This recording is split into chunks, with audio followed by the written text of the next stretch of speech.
Assalamualaikum warahmatullahi wabarakatuh. Perkenalkan, saya Resti Rismayanti, CGP Angkatan 11 Kabupaten Bangka. Di video ini saya akan memaparkan demonstrasi kontekstual dari pemikiran Ki Hajar Dewantara, yaitu pendidikan yang berpihak pada murid. Nah, siapakah Ki Hajar Dewantara? Hajar Dewantara merupakan sang bapak pendidikan nasional. Ki Hajar Dewantara adalah pahlawan nasional asal Yogyakarta. Nama asli beliau adalah Raden Mas Suwardi Suryaningrat. Beliau lahir di Yogyakarta pada tanggal 2 Mei 1889.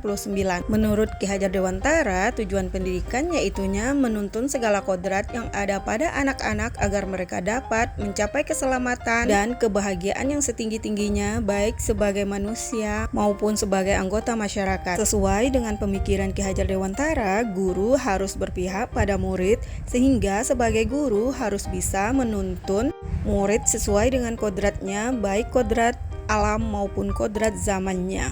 Guru pun harus memahami karakter murid dan juga harus memahami tujuan pengajaran. Hal ini dilakukan agar terwujudnya murid yang memiliki kemampuan di bidang pengetahuan atau intelektual dan juga memiliki budi pekerti yang luhur.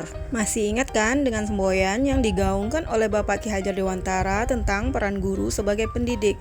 Yang pertama yaitunya Ingarso Sungtulodo, artinya guru harus bisa memberikan contoh kepada anak didiknya. Yang kedua ada Ing Madia Mangunkarso, guru harus bisa membangkitkan semangat atau kemampuan dalam diri murid untuk terus belajar dan melakukan inovasi.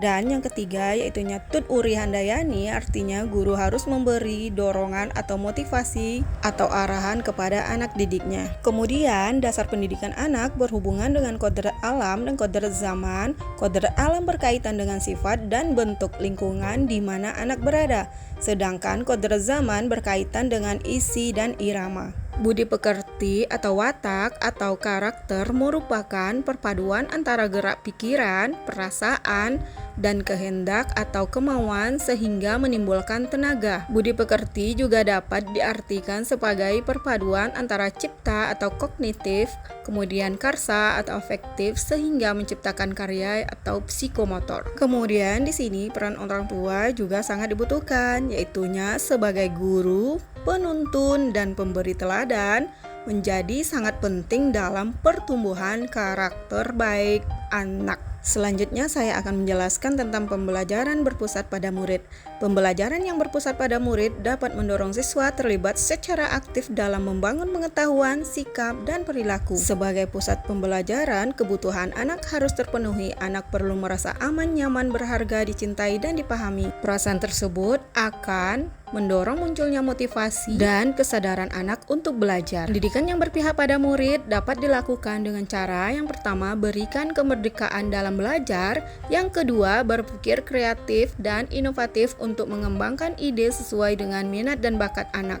Kemudian yang ketiga, sesuaikan perkembangan zaman dengan cara memanfaatkan teknologi dalam pembelajaran yang akan kita lakukan. Alasan penerapan gagasan Ki Hajar Dewantara. Pemikiran filosofi Ki Hajar Dewantara sangat relevan dengan perkembangan pembelajaran pada zaman sekarang dan bisa menciptakan kemerdekaan dalam pembelajaran.